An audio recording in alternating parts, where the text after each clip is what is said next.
ഈ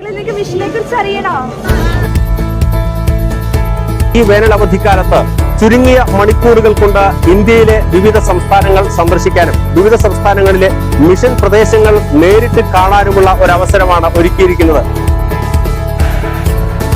വിവിധ മിഷൻ സംസ്ഥാനങ്ങളിലേക്ക് കടന്നു ചെല്ലാനും മിഷൻ സന്യാസിനി സമൂഹങ്ങളും മിഷൻ വൈദിക സമൂഹങ്ങളും ഒപ്പം മിഷൻ രൂപതകളും ചെയ്യുന്ന വിവിധ പ്രവർത്തനങ്ങളെ, വിവിധ സംസ്ഥാനങ്ങളിലെ വിവിധ ഗോത്ര സമൂഹങ്ങളുടെ ജീവിത രീതികളെ ഇതെല്ലാം അടുത്തറിയാനായിട്ട് വലിയ ഒരവസരമാണ് ഫിയാത്ത് മിഷൻ കോൺഗ്രസിലൂടെ ഒരുക്കിയിരിക്കുന്നത്. ഫിയാത്ത് മിഷന്റെ 4ാമത് മിഷൻ കോൺഗ്രസ് അവസാനിക്കാൻ ഇനി 2 നാൾ കൂടിയാണ് അവശേഷിക്കുന്നത്. കുട്ടികൾക്കും കുടുംബവും ഒന്നിച്ച് ഒരു മിഷൻ യാത്ര നടത്താൻ, ദൈവിക അനുഭൂതിയിലേക്കും മിഷൻ തീക്ഷ്ണതയിലേക്കും വളരാൻ അപൂർവമായ ഈ അവസരം നമുക്ക് ലഭിക്കുമ്പോൾ ഇതൊരിക്കലും പാഴാക്കാതിരിക്കാൻ ശ്രദ്ധിക്കുക. ഇനി 2 നാൾ കൂടിയാണ് ഈ അവസരം നമുക്ക് മുന്നിൽ ഉണ്ടാവുകയുള്ളൂ.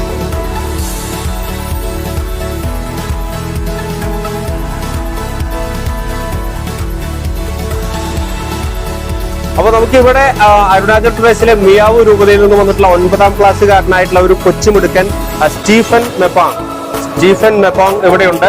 ഞാനപ്പോ ഇനി ശാലോം പ്രേക്ഷകരെ മുഴുവൻ വെൽക്കം ചെയ്യാനായിട്ട് സ്റ്റീഫനെ ക്ഷണിക്കാം. Hello, Namaskaram Kerala. I am Stephen Mepong, all the way from Arunachal Pradesh to here just to meet you guys. I welcome you to this 4th International Mission Congress. There is only 2 days remaining. Our time is about to end.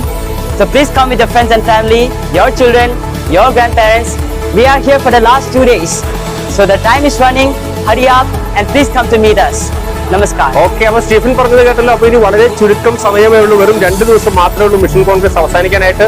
നിങ്ങളെ ഒക്കെ കാണുവാനായിട്ടാണ് ഇവരെല്ലാം ഇത്രയും ദൂരെ നിന്നും നമ്മുടെ നാട്ടിലേക്ക് എത്തിയിരിക്കുന്നത്, കേരളത്തിലേക്ക് എത്തിയിരിക്കുന്നത്. അപ്പൊ എത്രയും പെട്ടെന്ന് കുട്ടികളെ കൂട്ടി കുടുംബമായി വന്ന ഈ മിഷൻ എക്സ്പീരിയൻസ് നമുക്ക് അടുത്തറിയാം. മിഷനെ അറിയാം, സ്നേഹിക്കാം, മിഷനെ വളർത്താം.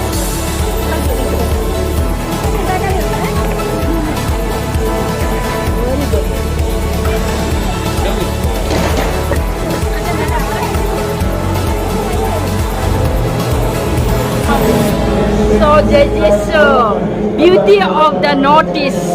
You are most welcome here.